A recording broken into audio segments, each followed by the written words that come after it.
Dr. Kaila Marissa Putri Salma Esket, lahir di Malang 26 September 2001, putri dari Dr. Syahdevi Nandar Kurniawan, SPS Konsultan, dan Ibu Dr. Nadia Artadawi, SPM Konsultan. Dr. Naili Faizati Esket, lahir di Malang 22 Desember 2000, putri dari Bapak Suryono almarhum dan Ibu Siti Mukaroma.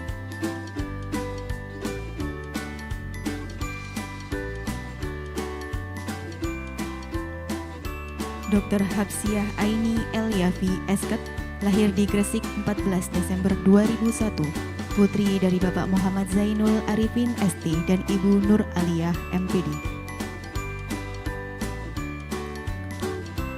Dr. Nabila Zainisa Esket, lahir di Tangerang 4 Agustus 2001, putri dari almarhum Bapak Supadi BME dan Ibu Siti Romlah Puji Hastuti.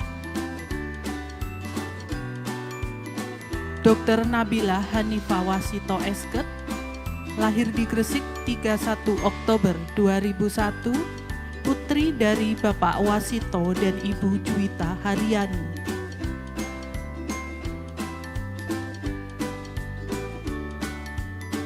Dr. Naura Syafa Pradia Putri Esket,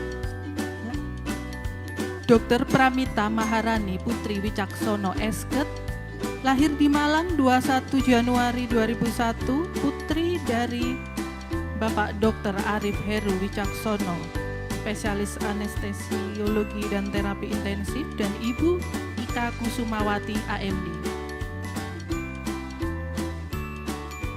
Dr. Wulan Cendani Esket, lahir di Magetan 1 April 2001, putri dari Bapak Dr. Andus Gunendar MSI dan Ibu Siti Susilawati SKM.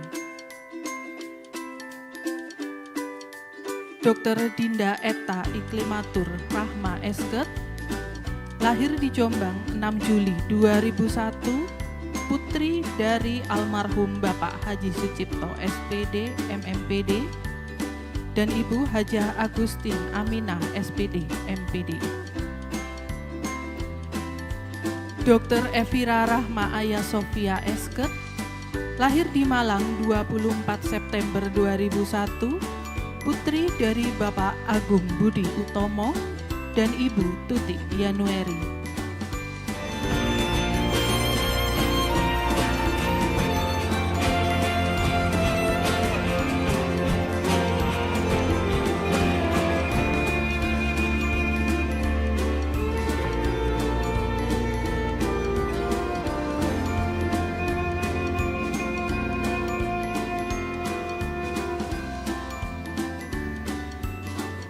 Dr. Nikomang Revina Triandani Esket, Dr. Neville Esket, Dr. Brian Winsonly Esket, dan Dr. Rinko Armando Kwanyaku Esket.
sekaligus saya ucapkan selamat kepada rekan-rekan yang nantinya akan meneruskan semangat dan teladan keluarganya dalam dunia kedokteran. Terima kasih kepada ayah dan ibu yang telah bersabar membersamai kami dalam proses yang sangat lama ini. Semoga kelak kami nanti bisa berbakti dan memberikan yang terbaik untuk ayah dan ibu. Untuk teman-teman sejawat dokter di persimpangan jalan, saat ini mungkin kita masih mengenang masa lelahnya bertugas, begadang, jaga, dan belajar. Mungkin rasa pasrah karena kita harus merantau, mungkin karena kecewa karena tidak bisa membersamai orang tua yang sakit, marah ketika dihadapi dengan konflik dengan rekan selama stase, sampai mungkin dalam persiapan sumpah dokter ini. Di kehidupan yang serba pertama ini yang kami lihat, kami dengar, semoga perjalanan kami yang tidak sempurna ini dimaafkan. Bagaimana ada hubungan antara dokter dengan dokter, dokter dengan pasien, dokter dengan masyarakat, dokter dengan pemerintah. Nah itulah maka diperlukan moral yang bagus sehingga kehidupan akan harmonis. Demikian juga harapan kita Anda menjadi dokter yang berintegrasi. Integrasi artinya yang utuh antara ucapan dengan perbuatan, hendaknya lah satu. Anda memegang amanah sebagai dokter inilah, dokter adalah suatu profesi yang mulia. Saya bersumpah bahwa saya akan membaktikan hidup saya